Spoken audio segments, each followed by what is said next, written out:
오늘은 출애굽기 30장을 같이 읽도록 하겠습니다. 출애굽기 30장은 이제 성막에서 사용할 분향할 제단. 그래서 그 성소 안에 있는 그 지성소와 성소를 가로막는 휘장이 있었잖아요. 그 휘장 밖에 어, 그 분향단이 있습니다. 그 분향단과 그리고 그 휘장 아예 밖에, 그 성소 아예 밖에 그 제단 있는데 물두멍이 있었고요. 그 물두멍을 만드는 내용이 나오고, 그다음에 거기서 사용할 이제 향기름과 그리고 그 향을 만드는 그런 내용들이 나오게 됩니다. 계속해서 같이 한번 읽어보도록 하겠습니다. 너는 분향할 제단을 만들지니 곧 조각목으로 만들되 길이가 한 규빗, 너비가 한 규빗으로 네모가 반듯하게 하고, 그러니까 또 정사각형으로 만들죠. 높이는 두 규빗으로 하며 뿔은 그것과 이어지게 하고, 제단 상면과 전후 좌우면의 면과 뿔은 순금으로, 순금입니다. 이제 다시 성소에서 사용되기 때문에 하나님과 그만큼 가까워지기 때문에 하나님의 임재를 나타내는 법궤와 가깝기 때문에 다시 귀한 재료인 금을 사용하고 있죠. 순금으로 싸고 주위에 금테를 두르치며 금테 아래 양쪽 고리에 금고리 둘을 만들되 꼭 그 양쪽에 만들지니 이는 제단을 매는 꿰 곳이며, 그래서 이것도 이동하기 위해서 이렇게 만들어 놓습니다. 그 채를 조각문으로 만들고 금으로 싸고, 똑같이 또 금으로 싸죠. 그 제단의 증거계 위 속죄소 맞은편 곧 증거계 앞에 있는 휘장 밖에 두라. 그러니까 성소에 두는 겁니다. 속죄소는 내가 너와 만날 곳이며 아론이 날마다 그 위에 향기로운 향을 사르되 등불을 손질할 때에 살을 찌며 또 저녁 때 등불을 켤 때에 살을 찌니 이 향은 너희가 대대로 여호와 앞에 끊어지지 못할지며.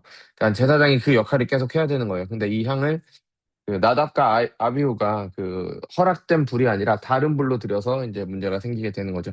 너희는 그 위에 다른 향을 사르지 말며 번제나 소제를 드리지 말며 전제에 술을 붓지 말며 아론이 1년에 한 번씩 이 향단 뿔을 위하여 속죄하되 속죄제의 피로 1년에 한 번씩 대대로 속죄할지니라. 이 제단은 여호와께 지극히 거룩하니라. 그래서 지극히 거룩하죠. 그러니까 뭐 다른 불 쓴 게 뭐가 그렇게 문제가 될 수 있냐라고 얘기할 수도 있는데, 그런 개념이 아닙니다. 그, 뭐, 다른 불을 썼다라는 그런 정도의 개념이 아니라, 하나님의 거룩함을 침범한 내용이 되는 거죠. 그렇기 때문에, 그렇게 되는 거지, 그렇게 쉽게 볼 일은 아닙니다. 그래서, 잠시만요. 이게 또 번제단 다음에, 제가 아까 찾아놓질 않아서, 물도망 다음에, 어, 그 위에 나올 것 같네요. 그, 성소 안에 있기 때문에, 거기에 같이 이렇게 나와 있을 것 같습니다. 그래서, 예전에 우리 성소 안에 있는 여러 가지 뭐 물건들, 법궤라든가 뭐 그런 거 할 때 잠깐 나왔었죠. 그래서 이거는 만드는 거고, 덮개. 음,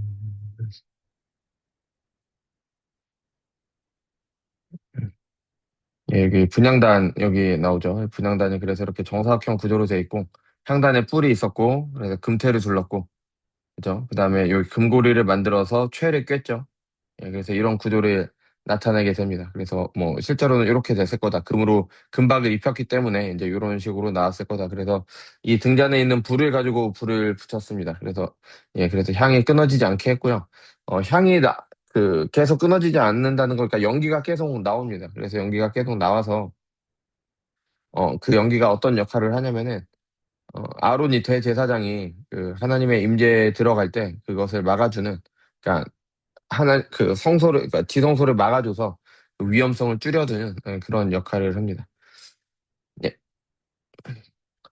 여호와께서 모세에게 말씀하여 이르시되 내가 이스라엘 자손의 수요를 조사할 때 조사받은 각 사람은 그들을 계수할 때 자기의 생명을 위하여 속전을 여호와께 드렸더니. 그래서 이스라엘 자손을 조사할 때, 그러니까 그러니까 우리 보통 나라들에서 인구 조사를 하는 이유는 세금을 걷기 위한 거잖아요. 사람 수대로 해서 세금을 걷기 위해서. 그래서 생명의 속전을 여호와께 드린다고 할 때 이것을 세금처럼 생각할 수 있는데 그렇지 않죠. 이건 하나님께서 그들을 죄인들 그 구원하셨음을 나타내는 겁니다. 그러니까 생명의 속전이라고 나오는 거죠. 그래서 하나님께서 그들을 대속하셨다는 걸 나타내기 위한 거지, 이게 뭐 세금 같은 게 아닙니다.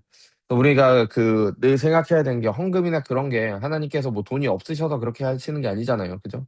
그러니까 우리가 그런 관점에서 뭐 돈을 걷기 위해서 하는 거다라는 관점을 아예 버려야 됩니다. 그래야지 우리가 헌금의 의미도 제대로 찾을 수 있게 되는 거고, 그러니까 이런 그 말씀을 읽을 때도 이제 제대로 판단하게 되는 거죠. 그러니까 세상 사람들이 말하는 것에 휩쓸려서 자꾸 그렇게 뭐 세금을 걷는다, 뭐 교회가 돈을 걷는다, 하나님 이용해서 장사를 한다. 야, 물론 그런 나쁜 사람들도 있습니다. 그런 잘못된 교회들도 있지만 적어도 참된 교회들에서는 그렇게 하지 않습니다. 예, 그리고 성경에 나오는 이런 헌금이라든지 뭐 이런 문제에 대해서는 항상 그런 관점으로 봐야 되는 거죠. 그죠? 무릇 개수 중에 드는 자마다 성소의 세겔로 반세겔을 낼지니 한 세겔은 20게라라. 그 반세겔을 여호와께 드릴지며 개수 중에 드는 모든 자는 20살 이상 된 자가 여호와께 드리되 너희의 생명을 대속하기 위하여, 그러니까 대속을 위한 겁니다. 그러니까 저 돈이 대속을 할 수 있는 건 아니지만 하나님께서 대속하셨다는 걸 나타내는 거죠. 여호와께 드릴 때 부자라고 반세겔 더 내지 말고 가난한 자라고 덜 내지 말지만, 그러니까 모든 사람이 똑같은 가치가 있다는 거죠. 그죠? 그들을 대속하기 위해서 같은 가치가 이렇게 지불이 되는 거니까요. 그러면은 가난한 사람은 한 세겔이 없으면 어떻게 합니까? 예, 하나님께서 주십니다. 한 세겔 낼 수 있게끔 주세요. 그러니까 하나님께서 뭔가를 요구하실 때는 그것을 할 수 있는 능력을 주시는 거죠. 그래서 우리 항상 예, 그렇게 생각해야 됩니다. 너는 이스라엘 자손에게 속전을 취하여 회막 봉사했으라. 이것이 여호와 앞에서 이스라엘 자손의 기념이 되어서 너희의 생명을 대속하리라. 예, 그 다음에는 물두멍을 만듭니다. 근데 노수로 만들죠. 왜냐면은 성소 밖에 있으니까요. 여호와께서 모세에게 말씀하시되 너는 물두멍을 노수로 만들고 받침도 노수로 만들어 씻게 하되 그것을 회막과 제단 사이에 두고 그 속에 물을 담으라. 그러니까 회막이 있으면은 여기서 회막은 그 성막 전체를 말하는 게 아니라 좁은 범위, 그러니까 성소와 지성소를 합친 그 회막과 제단 사이에 두라는 겁니다. 아론과 그들 사이에 그 두멍에서 수족을 씻되, 그러니까 손과 발을 씻는 역할이죠. 회막에 들어갈 때 물로 씻어 죽기를 면할 것이며 제단이 가까이 갈 때 직분을 행하여 여호와 앞에 화제를 사를 때도 그리할지라. 그래서 회막에, 그러니까 성소에 들어갈 때나 아니면은 제단에 갈 때, 그러니까 그 성경에서는 회막, 성막, 그리고 뭐 이거를 같은 의미로 사용을 하고요.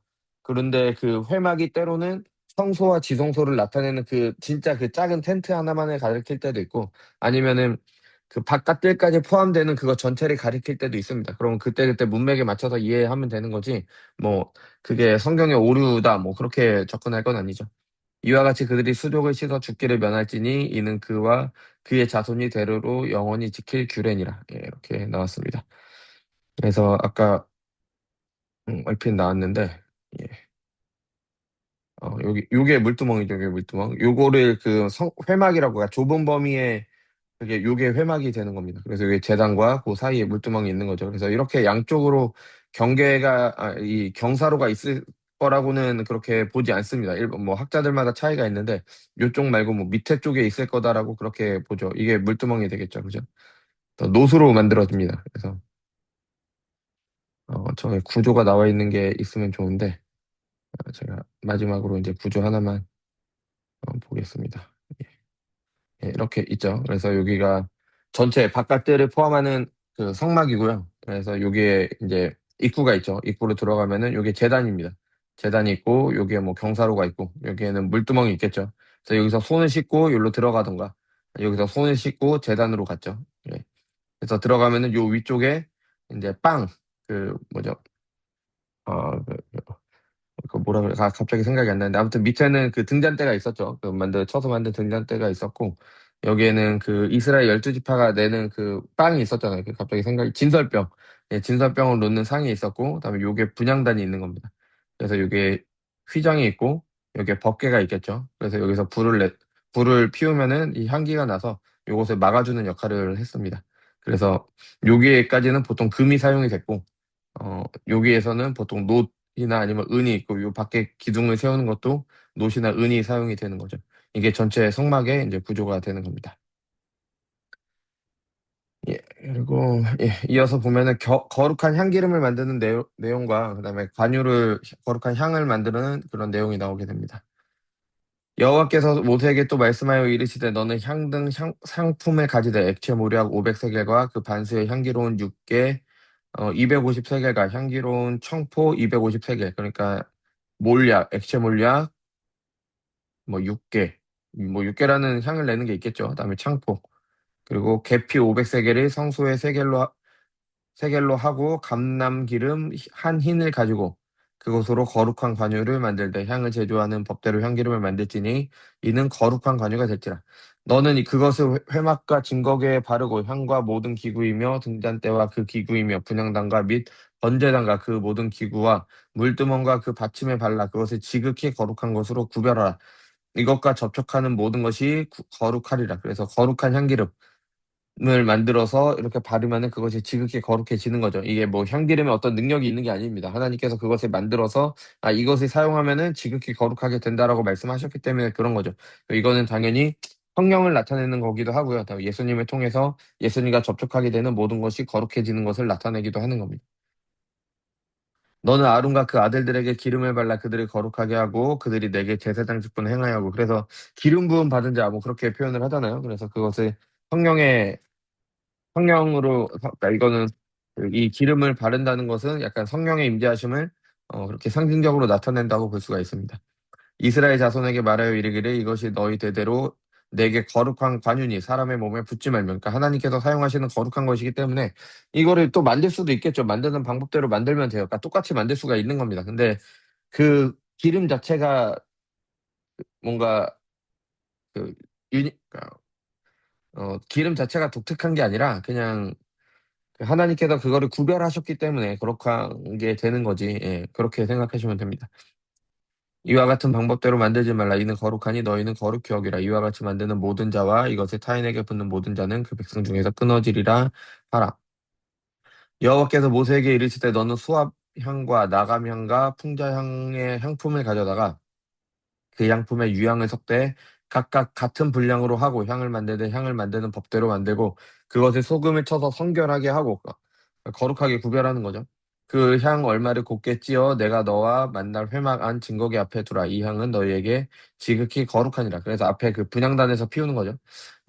내가 여호와를 위하여 만들 향은 거룩한 것이니 너희를 위하여 그 방법대로 만들지 말라. 그러니까 아까 향기름과 똑같죠. 이게 하나님께서 구별하셨기 때문에 그렇게 똑같이 사용해서 안 되는 겁니다. 하나님께서 구별하셨다는 의미가 중요한 거죠. 냄새를 맡으려고 이 같은 것을 만드는 모든 자는 그 백성 중에서 끊어지리라. 그래서 오늘은 그 분향단과 그리고 물두멍과 그다음에 뭐 속전, 생명의 속전에 관련된 내용과 그다음에 향기름과 그리고 향을 내는 것에 대해서 같이 이렇게 살펴봤습니다.